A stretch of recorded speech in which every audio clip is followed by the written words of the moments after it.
ಪಾನಿಪುರಿಯ chemical sauce ban ಸುದ್ದಿ ಬಳಿಕ ಈಗ ಮತ್ತೊಂದು ಶಾಕ್ ಸುದ್ದಿ ಬರ್ತಾ ಇದೆ. ಸಾಸ್ ಬ್ಯಾನ್ ವಿಷಯದ ಬೆನ್ನಲ್ಲೇ ಶವರ್ಮಾಗೂ ಕೂಡ ಸಂಕಷ್ಟ. ರಾಜ್ಯದಲ್ಲಿ ಶವರ್ಮಾ ಮಾರಾಟಕ್ಕೂ ಕೂಡ ಬ್ಯಾನ್ ಮಾಡುವಂಥ ನಿಟ್ಟಿನಲ್ಲಿ ಸರ್ಕಾರ ಆಲೋಚಿಸ್ತಾ ಇದೆ. ಅದು ಆರೋಗ್ಯದ ದೃಷ್ಟಿಯಿಂದ ಶವರ್ಮಾ ಸ್ಯಾಂಪಲ್ ಅನ್ನು ಕಲೆಕ್ಟ್ ಮಾಡಿಕೊಂಡು ಅದನ್ನು ಟೆಸ್ಟ್ಗೆ ಕಳಿಸಿಕೊಡಲಾಗಿದೆ.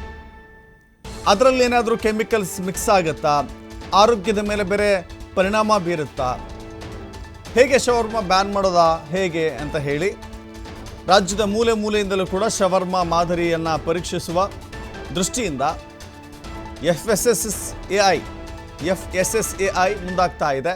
ರಾಜ್ಯದಾದ್ಯಂತ 17 ಶವರ್ಮಾ ಮಾದರಿ ಪರೀಕ್ಷೆ ಮಾಡಲಾಗ್ತಾ ಇದೆ. ಅದರಲ್ಲಿ 8 ಮಾದರಿಯಲ್ಲಿ ಬ್ಯಾಕ್ಟೀರಿಯಾ ಈಸ್ಟ್, ನೀವು ನೋಡಿದ್ದೀರಿ, ಈಸ್ಟ್ ಪತ್ತೆ ಆಗುತ್ತೆ.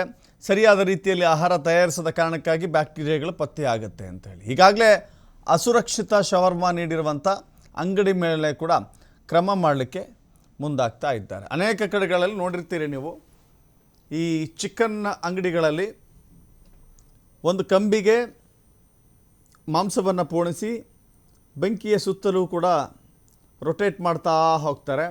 ಸೊ ಆ ಬೆಂಕಿಗೆ ಅದು ಬೇಯುತ್ತೆ, ಅದಲೇ ಕಟ್ ಮಾಡಿ ಕೊಡುವಂಥ ಪದ್ಧತಿ ಇದು.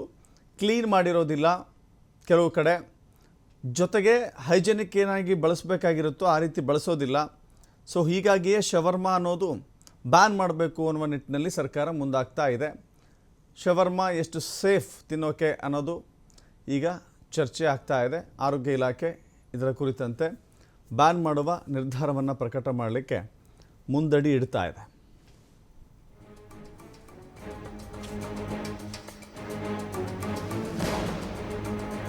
ನೋಡಿ, ನಾವು ಹಿಂದೆ ಗಮನಿಸ್ತಾ ಇದ್ದೀವಿ, ಪಾನಿಪುರಿಯಲ್ಲಿ ಬಳಸುವಂಥ ಸಾಸ್ನಲ್ಲೂ ಕೂಡ ಕೆಮಿಕಲ್ ಇರುತ್ತೆ. ಆ ಕೆಮಿಕಲ್ ನಮ್ಮ ದೇಹದ ಮೇಲೆ ವ್ಯತಿರಿಕ್ತ ಪರಿಣಾಮ ಬೀರುತ್ತೆ ಎನ್ನುವ ಕಾರಣಕ್ಕಾಗಿ ಅದನ್ನು ಕೂಡ ಬ್ಯಾನ್ ಮಾಡಲಾಗಿದೆ.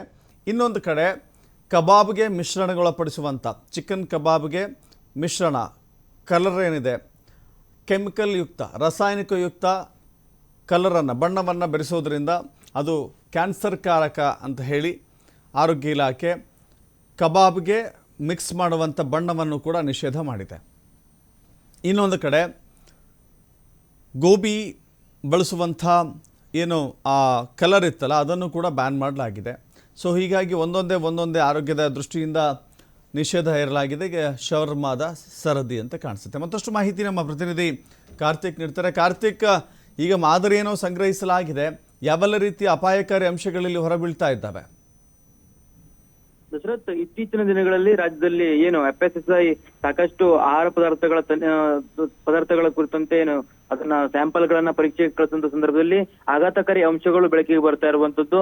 ಕ್ಯಾನ್ಸರ್ಗೆ ಕಾರಕ ಆಗುವಂತ ಸಾಕಷ್ಟು ರಾಸಾಯನಿಕಗಳನ್ನ ಆಹಾರ ಪದಾರ್ಥಗಳಲ್ಲಿ ಬಳಕೆಯನ್ನ ಮಾಡಲಾಗ್ತಾ ಇದೆ ಅನ್ನುವಂತ ಒಂದು ಅಂಶ ಪತ್ತೆಯಾದಂತ ಹಿನ್ನೆಲೆಯಲ್ಲಿ ಈಗಾಗಲೇ ಕಬಾಬ್ ಇರ್ಬೋದು, ಗೋಬಿ ಮಂಚೂರಿ ಇರ್ಬೋದು, ಕಾಟನ್ ಕ್ಯಾಂಡಿ ಸೇರಿದಂತೆ ಪಾನಿಪುರಿಗೆ ಬಳಸುವಂತ ಸಾಸ್ಗಳಲ್ಲಿ ಬಳಕೆ ಆಗ್ತಾ ಇದ್ದಂತ ಕಲರ್ ಏಜೆಂಟ್ಗಳಿಗೆ ಈಗಾಗಲೇ ನಿರ್ಬಂಧವನ್ನ ಹೇರಾಗಿದೆ.